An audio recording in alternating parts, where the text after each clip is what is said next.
So hi, my name is Emma Vosicky. I use she, her pronouns, which is one of those things in my profession that we always make a point of talking about. Um, and, um, and was kind enough to ask me if I would be willing to talk. I am, and I will talk at the drop of a hat, so that was an easy question. Um, I had been a resident of the Chicago area, Chicago Western and Northwestern suburbs for my whole life until about just about the beginning of January. I shifted careers. As Ann mentioned, I'm an attorney. I did business and had been doing advocacy on the side, LGBTQ related advocacy. And I just wanted it to be my life. So I totally shifted careers. And I found, as I was networking, a position as the executive director for an organization called GenderNexus. Um, and, um, and we're based in Indianapolis. We serve all of Indiana. And we are one of a handful of agencies anywhere in the US that provide social services. We're a social service agency, and we provide them solely to the trans non-binary community. So I will tell you a little something about GenderNexus and then talk to you about what we are going to talk about. And I'll hope that the signal doesn't break up too much because quite honestly, I tend to talk pretty quickly. And this is kind of a survey course today. So I will probably be talking even a little more quickly than usual so I can cover as much as possible. So tell you a little something about GenderNexus. Our mission statement, which we just redid, says everything about why we exist. And that's because that we empower gender diverse people and their loved ones. We work with systems, families, school systems, everything else. So that these folks can live healthy and authentic and joyful lives. And we put a lot of emphasis on joyful because there's absolutely nothing as I've never felt more joy than when I was finally able to align who I am with the expression of who I am. And to actually live who I am out in the world. So it is all about joy ultimately. We do have a vision, and I know that the vision talks about Indiana, but this vision would be good for anywhere in the universe. And that's that we envision in Indiana, a world where gender diverse people of all backgrounds, so regardless of beliefs, race, ethnicity, income level, abilities, can feel loved and can feel accepted and welcomed and valued for their unique selves. That they don't have to conform and be what somebody else wants to be, that their own value is visible to them and to the world. And treasured by everyone. And that those of us who are gender diverse, trans, non-binary, have autonomy over our own identities and our bodies and freedom from the disrespect, the discrimination, the oppression, and the violence, which unfortunately are endemic in our community. In about 10 days, it will be the Transgender Day of Remembrance, which is focused on all of the people in my community whom we have lost in the last year. And that especially involves the members of our community who are individuals of color. Unfortunately, they are the people who often see the most violence visited upon them. Talk about very briefly what I'm going to try to cover, probably impossibly so, but I'll give you a few opening thoughts. We're going to talk about terminology, but I'm going to move through terminology pretty quickly. A lot of these terms you'll be accustomed to, and I'll just hit some highlights. I want to talk about the inexorable need to be, and then the price of being true to yourself. We're going to talk about some of the applicable law, federal, state, local, because I am talking to individuals in Illinois, where you get to have state and local laws that I don't get to see here in Indiana. And we're also going to talk about the dark arts of discrimination. And if I can find a way to squeeze it in, some additional actions that you might be able to take. I am going to try to keep this piece of the presentation to 7:45. So that means I've got 35 minutes to talk quickly, and then leave the time open for questions. Please know this. This is an absolutely, and I know safe space gets used a little too loosely at times, but this is definitely a safe space to ask questions, and I welcome questions. And the reason that you really should welcome the opportunity to ask questions is because you don't get to do this with individuals in your community or in your family who might happen to be trans, non-binary, LGBTQ, IA. Every individual has a right to their own privacy and what's going on in their life. You don't get to satisfy your curiosity by having them answer your questions.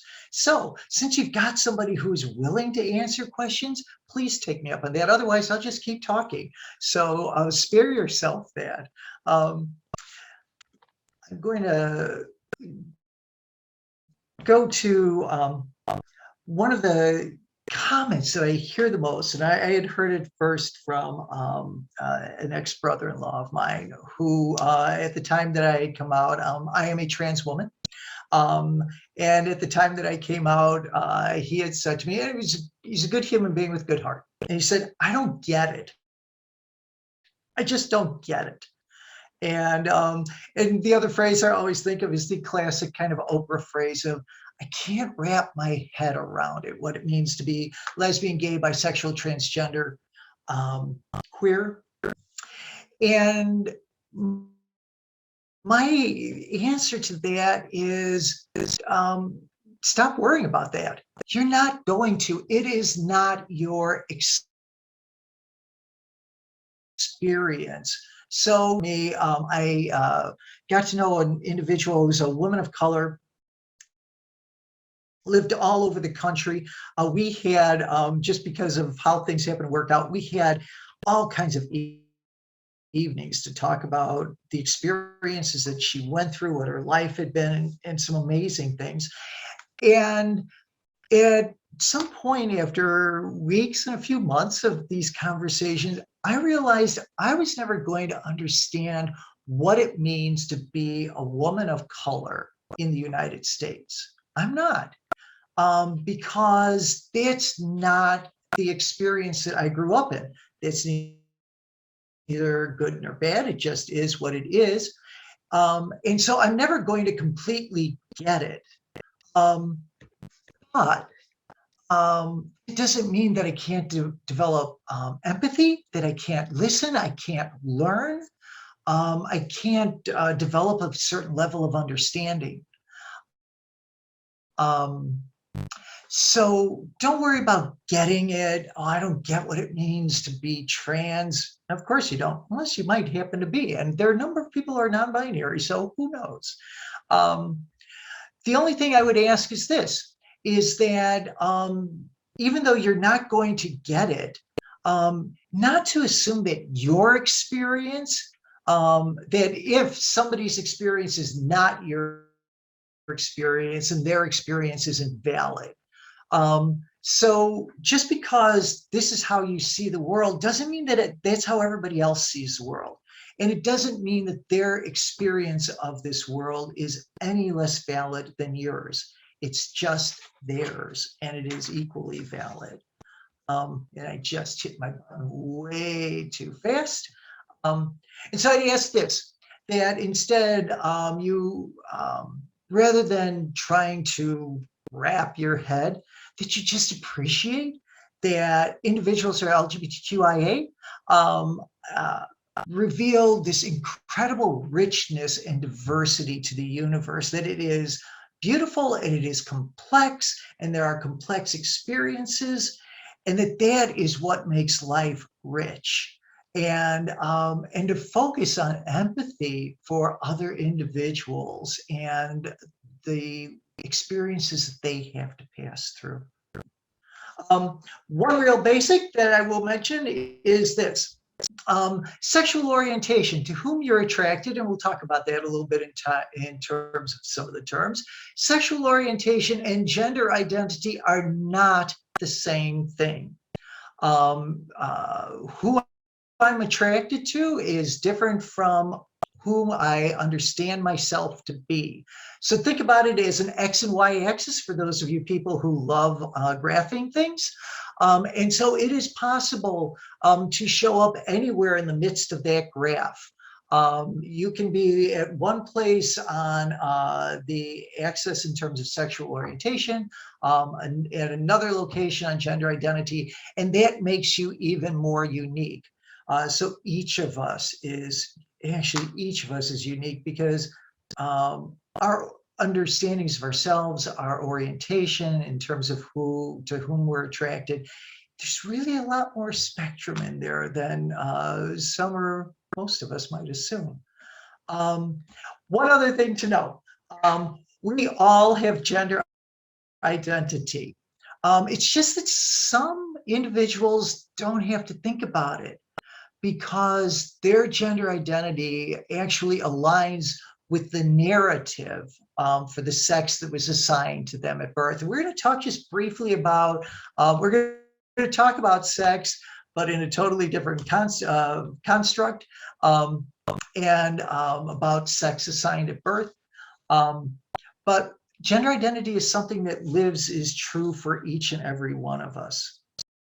And terminology. So this is where I will kind of rumble through words a little bit, so we can talk about some of the other issues confronting the community. First, most basic, lesbian.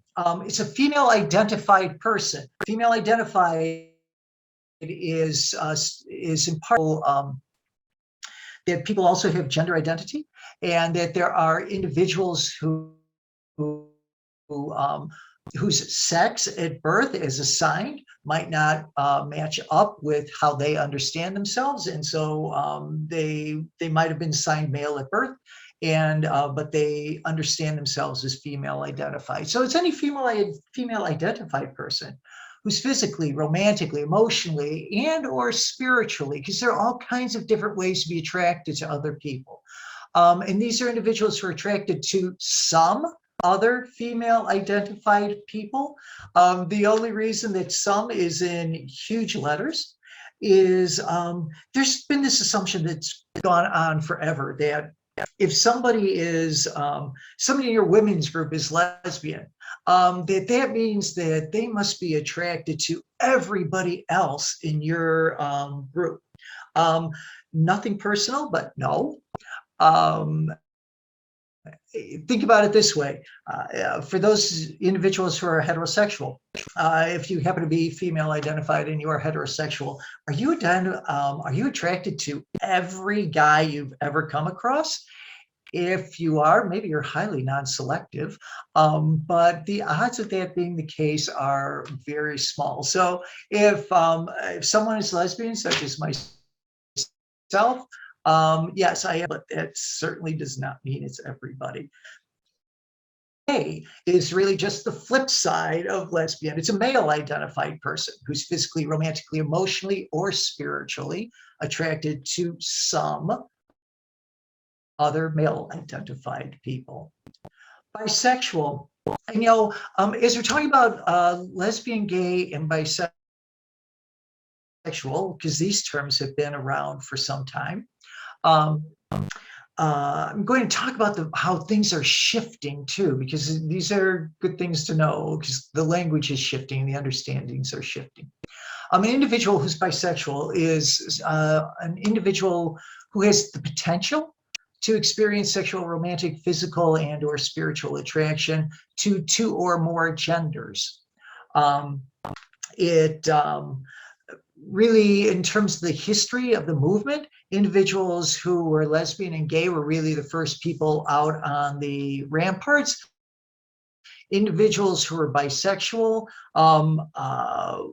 were treated for a time as if, well, bisexuality really doesn't exist. It most certainly does. I know any number of individuals who are bisexual. But the one thing I wanted to mention about lesbian, gay, and bisexual is this: these terms are starting to fall out of use a little bit with younger people. And this is an example of how it's changing. A term that's used much more commonly now is pansexual.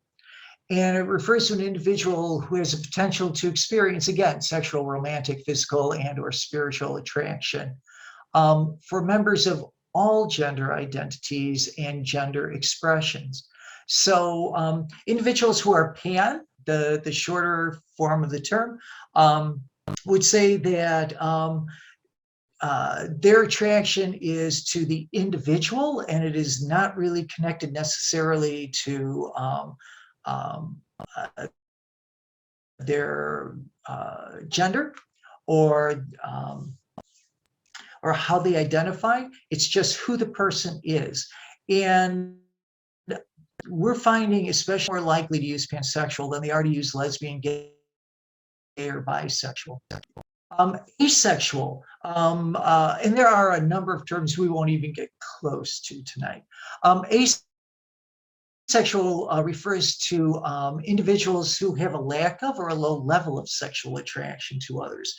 And it's really a recognition that not everybody is sexually attracted to other individuals, and that may wax and wane, but that it's not uncommon, and there's not something somehow deficient. That people have the right to be who they are, and that they're not always attracted sexually to other individuals. So again, asexual, finding much more of its place of expression with individuals who are in their teens and 20s, but certainly used in other settings, more and more as the terms become more common. Transgender, it's any individual whose gender identity differs from the sex that they were assigned at birth. And again, we'll talk about sex in just a moment, but generally it's when the doctor said to my mom, "Congratulations, you have a boy." And so everybody then assigned a narrative to who I was and how I was supposed to be. I am trans. My gender identity clearly differs from the sex that was assigned to me at birth. It is an adjective. It's not a verb or a noun, so you don't transgender, and there are not transgenders. That term is still used from time to time, but if you hear somebody say, "Oh, I met a few transgenders," you can pretty much bet that they are very out of touch. Transgendered, which was the adjective that was used at one time, is now no longer used. Cisgender. This is always a good term to describe because initially, those of you who are cis will tend to say, "I don't even know what you're talking about." But the term was created as a way to acknowledge that everybody has a gender, that for many people, those individuals who are trans or non-binary, that their gender identity does not align with the sex assigned to them at birth. But then the question came, so how do you identify people whose gender identity did align? And so the term cis came into existence. It's also a reminder to individuals who are cis that they do have a gender identity also. It's just that it happens to align with the sex that was assigned at birth. Non-binary, and I'll talk about this very briefly in a few. It is really the most cutting edge concept in the gender diverse community. And it's generally considered an umbrella term. It reflects gender identities that don't fit the accepted. A lot of conversation around binaries. And so it includes individuals who feel that they are both genders, neither, a mixture of some. For me, in the whole non-binary movement is 10, 12 years old for the most part. It started out under terms like genderqueer, gender fluid, agender, bigender. We will talk about pronouns. Know, though, that individuals who are non-binary tend to, well, if they are non-binary, they more likely than not shy away from using she, her, he, him, because those terms are normally associated with the two extremes, male or female. And I say it that way because there is a whole spectrum in between those two extremes. So a number of non-binary people will use they, them. That has become really the preferred, strike preferred, the set of pronouns that are most commonly used for individuals who understand themselves to be non-binary. There are other terms that are used: they, ze, e, a, here, fe, hew. In our organization, we tend to hear people use they, them the most, who are non-binary, but there are also, one of the people I work with uses she and they as pronouns. There's somebody on our board who is very fluid and uses she, he, and they, whatever feels right for you, because that feels good, right for them.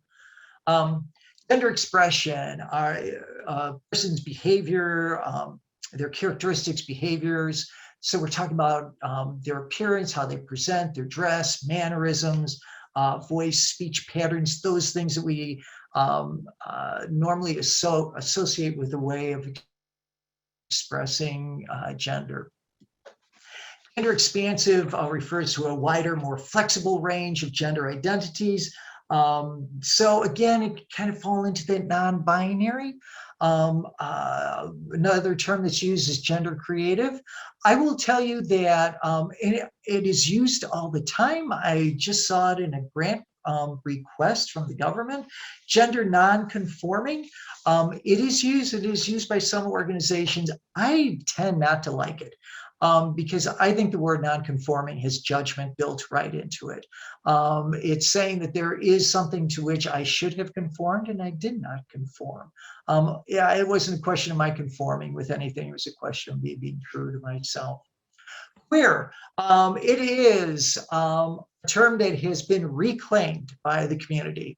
Most of you who might be anywhere closer to my age will remember that queer was used as a pejorative for a long time. Community has now reclaimed it. Let me just give this to you as a warning. It is a term used within the community. Just as other communities have reclaimed certain words that were pejoratives used with them, unless you happen to know somebody who has told you it is okay for you to use that in relation to them. It's a term within the community. If you're not LGBTQIA, stay away from it. Intersex, again, another whole conversation that could be had. The term intersex is now being substituted, although I've heard people in the intersex movement say they don't want this substitution, so it's kind of up for grabs. But a lot of the literature now uses differences in sexual development, that individuals' bodies and structures will develop differently to different extents and different ways. And so somebody who is intersex, and it makes up a significant portion of the population, is anyone whose combination of chromosomes, hormones, internal sex organs, genitals differ from the two expected patterns for male or female. And, and they really are just patterns. There's nothing written in stone about any of this. An ally, that is someone who supports and advocates a community other than their own. And I am an ally of multiple other communities. And for you, you know, that is you. You are an ally. That's why you're here tonight. I want to talk just for a moment because this will come up more and more as you hear conversations. We're going to talk just for a moment about sex. Just before you blanch and think, wait, I didn't sign up for a conversation about sex. We're talking about the sex tonight that's on your driver's license, on your birth certificate. When they mark M or F on your birth certificate, now in Illinois, there's about to be an X marking available. So it's a designation. The sex on your driver's license, on your birth certificate, it's just a designation that carries a ton of social and medical and legal implications.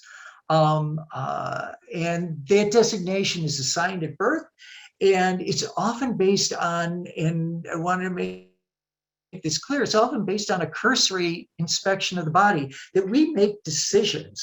As the doctor sees somebody show up, as they're born, the doctor takes a quick look, takes a look at certain body developments and says, oh, it's a boy, oh, it's a girl.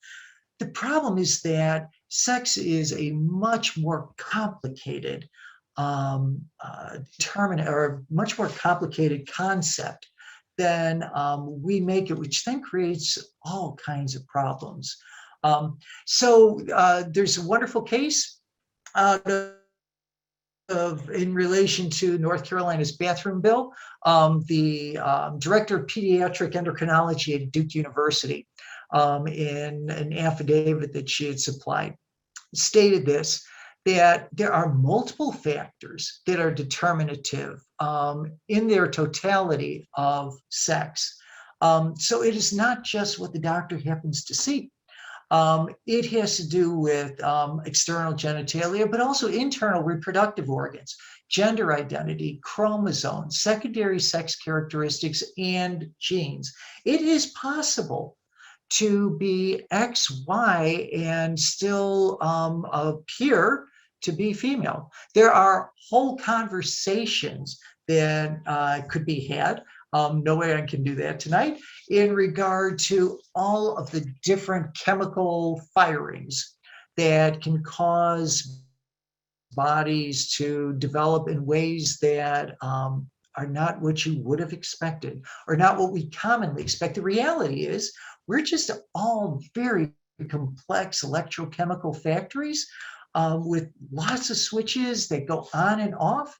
And they don't always go on and off in the same pattern, in the same way. We all develop differently.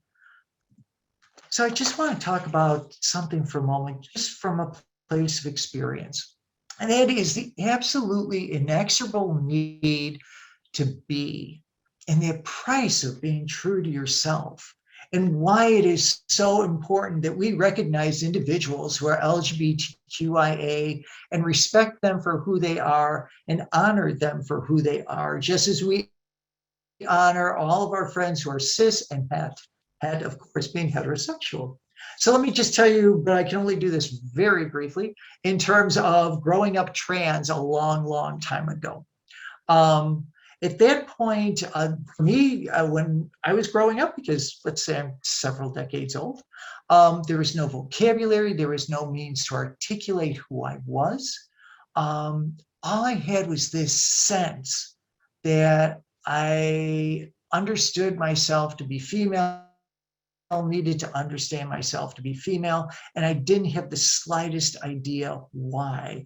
All I knew is that it just kept growing, and there's a whole story attached to it. Someday go to Outspoken in Chicago. If I happen to be there, I will tell that story. But there was this moment for me when I was 15 years old, when I knew who I was. And it was in a moment. I saw an article with a young woman who happened to be trans, although that term didn't even exist back then. And I knew this was me. And from that point forward, I needed to go home. And in trying to describe it, I've never found anything better than this imagery of salmon who will fight upstream to go home. And that is what happens for every individual who's LGBTQIA, ally probably not, LGBTQ, is that there is this need to go home, to return to who you actually understand yourself to be.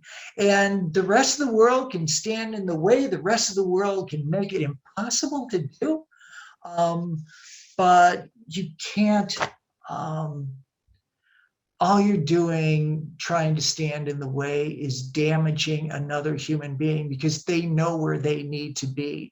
And just because you want them to be somewhere else, that might be nice for you, but you are causing damage. And so here's the price that's paid. It's a very Hobbesian choice for individuals who are LGBTQ.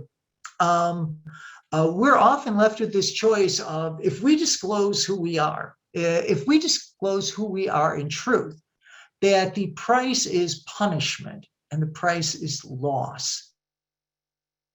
It can be loss for many of us. I was just at a Friendsgiving on Sunday. Most of the people who were there were trans, non-binary. We were celebrating Thanksgiving then because there is no family to go home to. There is no one left. And so that is the price that comes with being true. If you choose not to make the rest of the world happy by being somebody that everybody else wants you to be, then what more likely than not you're going to experience is this like incredible gear grinding inside of you. For a number of individuals, there's enhanced dysphoria, this sense of trying to live two lives, that nothing really makes sense. There's damage to physical and mental health. And a friend of mine had used this phrasing once in regard to herself before she ever transitioned. And she had described it as it was like living a nightmare. And I can't think of a phrasing that's any truer.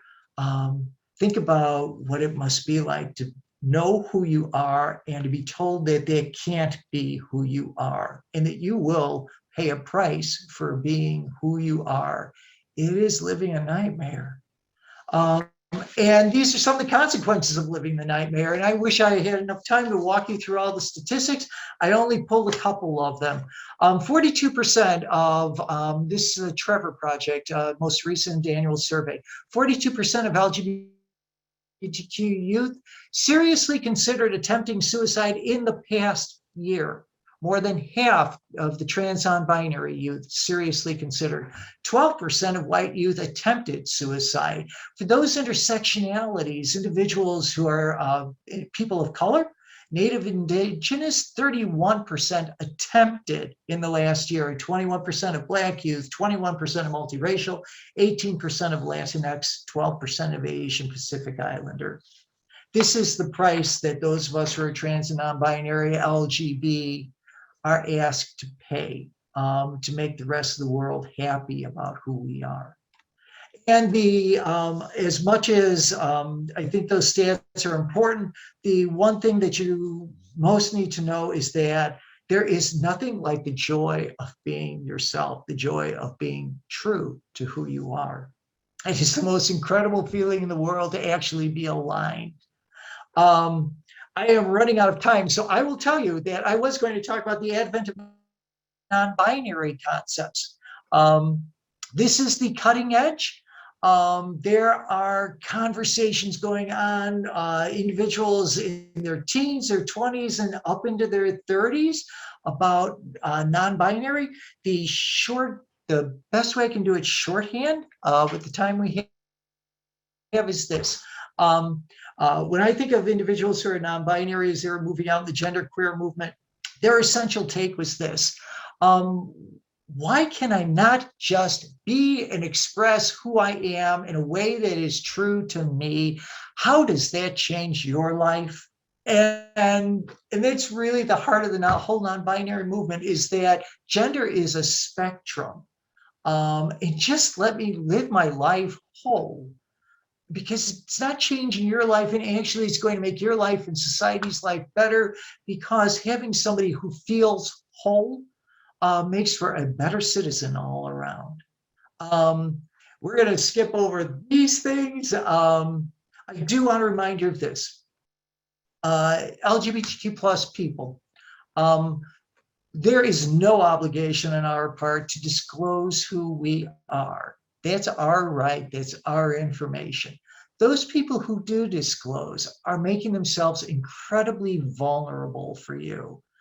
And all I'd ask is that you think about the gift that they are giving by basically giving you their underbelly. That they're probably walking into a classroom or a job space already wounded because they've paid the price for being who they are. And that quite likely they might be feeling wary and measuring because they're waiting for the next person just slap them up the side of the head. So let's talk about very briefly protections that exist. In Illinois, those of you who are lucky enough to live in Illinois, you have three layers of, or three possible layers of law. You have got federal, you've got state, and you've got local and county and municipal. Federal law. U.S. Supreme Court case a year ago, Bostock versus Clayton County. It interprets Title VII of the Civil Rights Act, and the very conservative U.S. Supreme Court came back and said that under Title VII that you cannot ban employment discrimination, or you can't, let me try this again, you cannot discriminate against a human being in regard to their job because they're LGBTQ.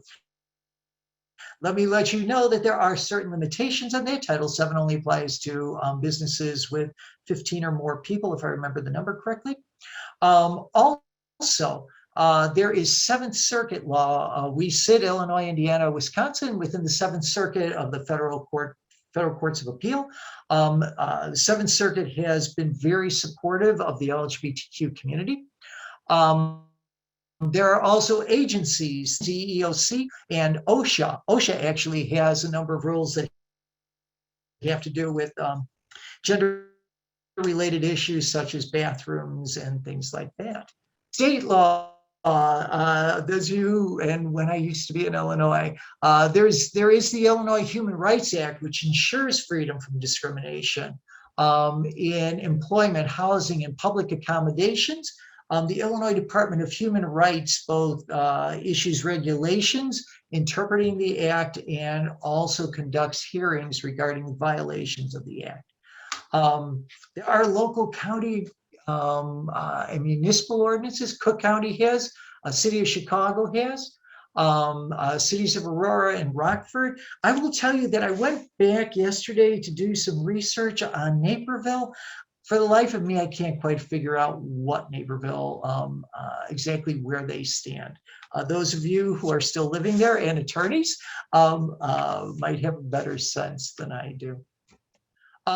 Here's my legal rule of thumb. When you're trying to think of, okay, so what law applies? What is it that I have to do? Here's the most basic thing to do. Apply common human decency. If you treat other people with common human decency, you'll probably be hitting most of the high points of the law, and you might even be crossing into places that they haven't yet. So easiest way to interpret. Want to remind that in Illinois, even though our legislature tends to be LGBTQ friendly, that every time a bill is proposed that is discriminatory, every time there is a legislator who wants to push a bill saying that trans kids can't use washrooms, that those bills end up doing damage. A few stories I could tell. I'm just going to stay with the reference that you see on the slide to a study that can be found in Child Trends that indicated that I think it's like the first 3 or 4 weeks after new anti-LGBTQ legislation is introduced, that there is an increased number of contacts with mental health crisis centers. It freaks the living heck. Every time I see a bill like this come out, I have to start thinking about all the kids in the community who are terrified of what this means about their lives. And then just before you start patting yourself on the back, and this is the last thing I'll touch on, I know it is 8:45, and it is the often subtle, dark arts of discrimination. So while you might be saying, oh, I am so fortunate because I live in Illinois and we do things right. Discrimination is, which is really nothing more than some sick combination of ignorance, fear, and hatred. It's like rain on a roof. It is always looking for a way to get in. And so one of the, right now, one of the most prominent issues is that kids are being used as the wedge issue, trans, non-binary kids. And their right to just be able to go use the washroom that aligns with their identity. I pulled the images from George Takei, who had this wonderful meme on Facebook that it was never about the bathrooms. It's not about the bathrooms any more than it was ever about the water fountains. This isn't about protecting anybody. This is about stigmatizing a group of people who have absolutely no interest in doing any harm to anybody else. Last few things I'll touch. Discrimination in jobs. This is how it happens, even when there are statutes in effect and human rights acts. Individuals who are LGBTQ, but especially individuals who are trans and non-binary, often have to out themselves on their job applications. One of the last positions I applied for before moving into the a nonprofit sector, I had to out myself on the 5th line of my job application. That means that somebody can look, they could have looked at my application and said, oh, and then for that reason, my resume ends up at the bottom of the pile. Am I ever going to know how that happened? Nope, it just happens. Once you have a job, client assignments, if you happen to be in a job and your partners might be more conservative, it might have more conservative clients, maybe you don't get the most profitable clients. You don't get those ones who would help drive up your billables because your partners don't want their clients to have to work with your kind of people. And there are some marvelous studies out there that show how even progressive law firms that pride themselves on being progressive, that when they look at the same piece of writing from an individual who's identified as an individual of color and an individual who's identified as an individual who's white, that even though it's the same person writing those assignments, turning in those briefs, that they still downgrade the work that they believe came from the individual of color. It is so endemic in us. In a medical situation, discrimination, I moved to Indianapolis about 8 months ago. I now have to deal with the fact that the hospital that I live closest to, if I have a medical emergency, I'm going to get in my car and drive 10 minutes away from here because otherwise, and I don't really care how sick I am, because otherwise the ambulance is going to take me to a hospital that will not provide me with affirming care. That's what individuals who are LGBTQ have to think about. And it's marvelously subtle. I will tell you a very quick story because this is how it works. This is how discrimination works. Individuals who are trans non-binary and who are receiving hormonal care, which really is not rocket science.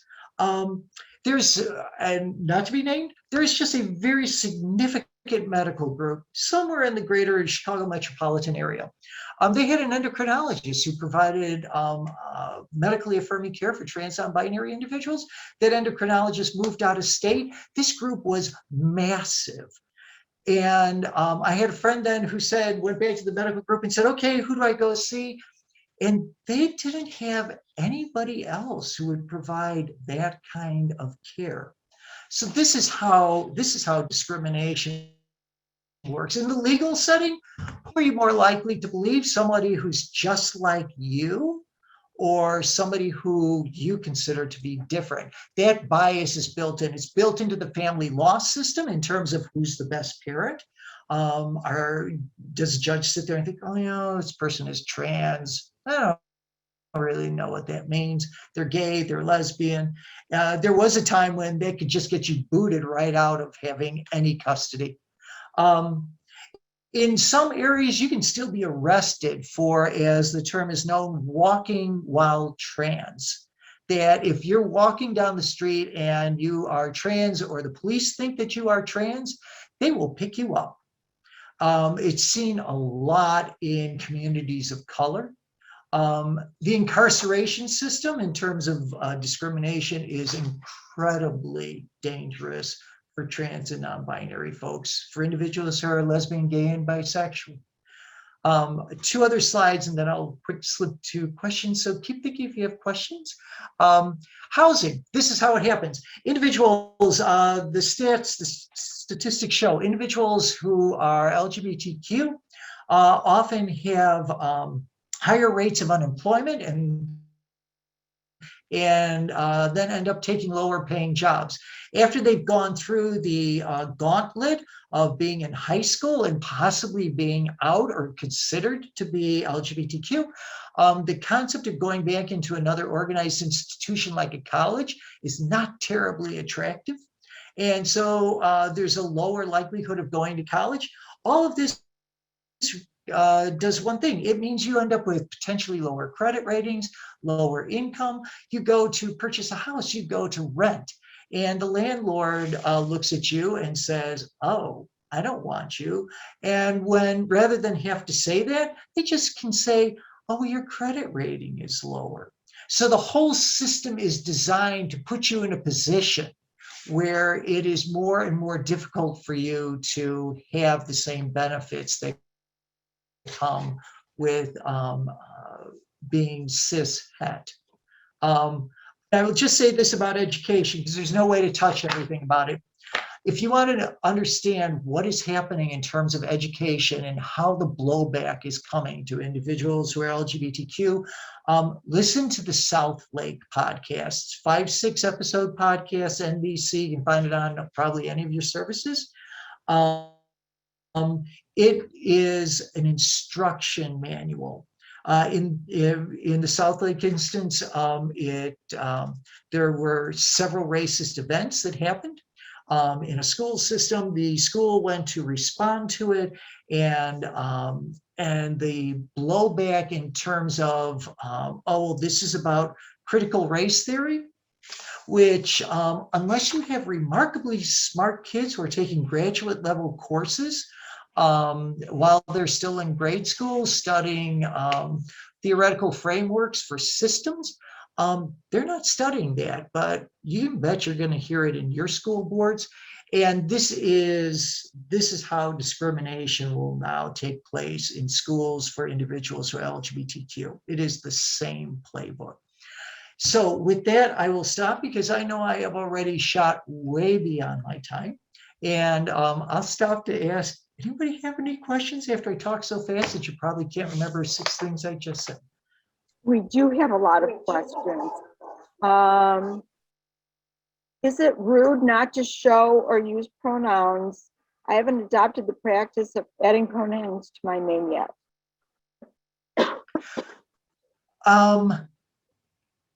I think that it's really useful. It is a learning experience for everyone, because the reality is we all have gender and we use different pronouns. You know, one of the reasons that I talk about when I introduce myself in any group, I'm Emma, I use she, her pronouns, is to remind people that not everybody uses the pronouns that we normally assign.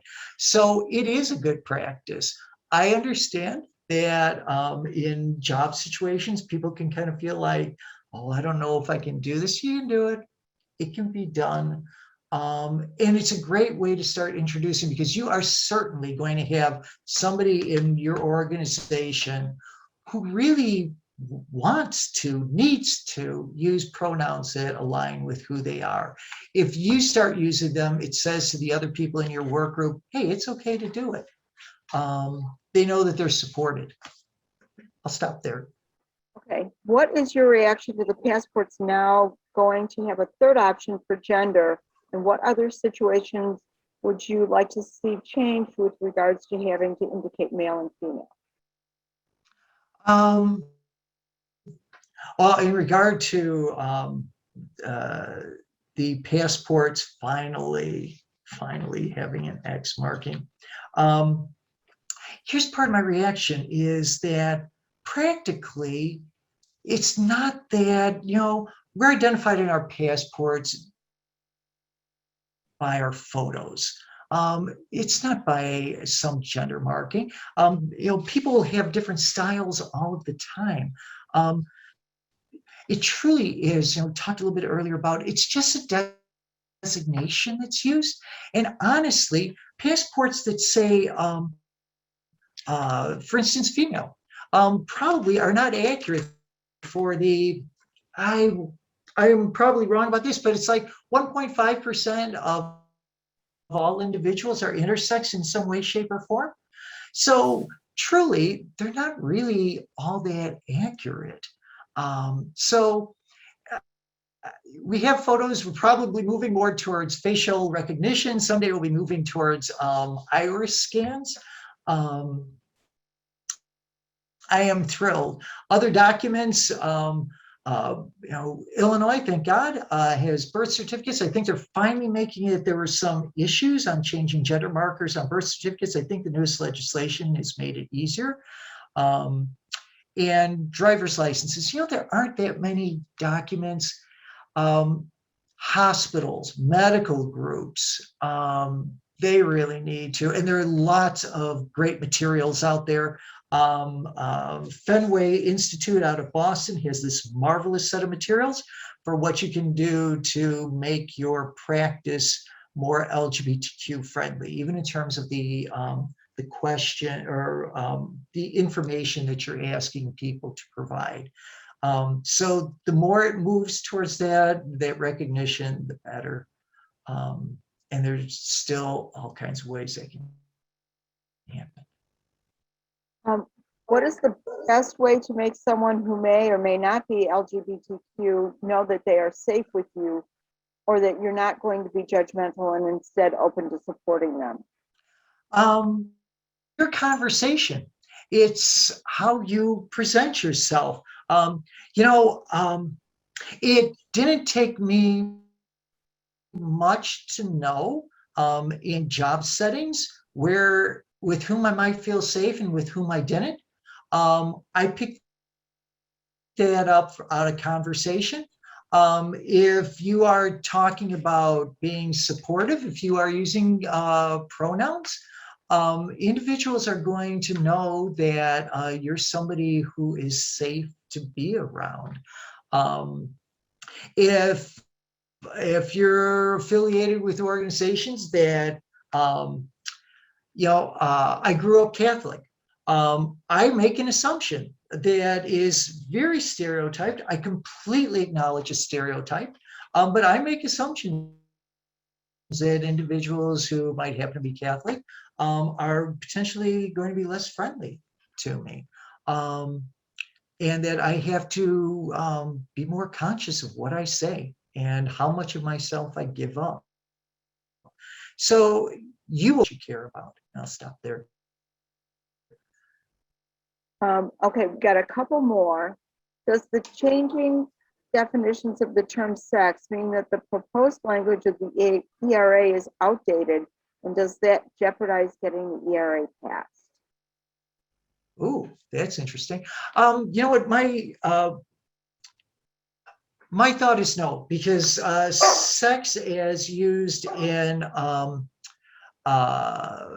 Title VII, as used in Title IX, as the Department of Justice is interpreting it, I think it's going to encompass that. I don't think that necessarily, it's a really good question. I don't think that necessarily is going to present that kind of a problem. I will have to find somebody who's more into constitutional law and ask. And actually two more. One more substantive question. What percentage of the population falls into one of the other categories than cisgendered? Okay, so the number is still up for grabs in terms of stats. The Williams Institute, it's associated with UCLA, has said numbers that people tend to rely on, that individuals who are LGBTQI probably make up 7 to 8% of the population. The thing, though, that I would suggest about that is that my guess, and it's nothing more than just pure guess, is that number is going to change. Feel safe to say who they are, the more likely it is that they are going to be they will feel comfortable disclosing. I also think that, especially in terms of gender and gender identity and gender, one of the things in terms of sexual orientation that's come up is that there's more of an understanding that sexual orientation is a spectrum, that there are certainly people who are solely attracted to individuals of the opposite sex, who are solely attracted to individuals of the same sex, or the same identification, but they really, a lot of us have bits and pieces. It's a spectrum that kind of runs across. And I think people struggle with that because then they're all freaked out about, oh my gosh, maybe this means, it's like, so what? And I think the same thing is going to prove to be true over time in regard to, as the non-binary movement picks up more and more, that there's going to be a broader understanding of spectrum, and that when people find out that they don't have to box themselves and that they're not going to be punished for not boxing themselves, that there might be more freedom in people saying who they are. I will not be surprised if those percentages increase over time. Thrilled that you were able to join us this evening and share with us, Emma. I think a lot of us have learned a lot, and I'm hoping that anybody that was in the audience that was listening who's maybe not cisgendered has been made to feel welcome and maybe can express themselves better. I love the idea of spectrum. I think it makes a lot of sense. It's just, I don't know where we came up with this binary concept that everything is binary, black and white, and it just doesn't seem like there's a lot of things that are that, you know. And so it's a freeing kind of thing to think about the fact that we don't all have to fit in one little box this way or that way, and that we can, you know, we're as different, all of us are as different as fingerprints, right? So it's a neat concept, I think. If anybody else has questions for you, is there a way for people to reach out to get in touch with you or to learn more about what you do? Yeah, you can, well, my email address is emma@gendernexus.org. So that's pretty straightforward. If for some reason you forget that, if you go to our webpage for GenderNexus and you go to the contact, you can just send an email through that system, let them know that you're looking to talk with me, and our admin person will get that email over to me. So I'm always, I live to do this work. So I am always happy to take any question, concern, worry, idea you might have.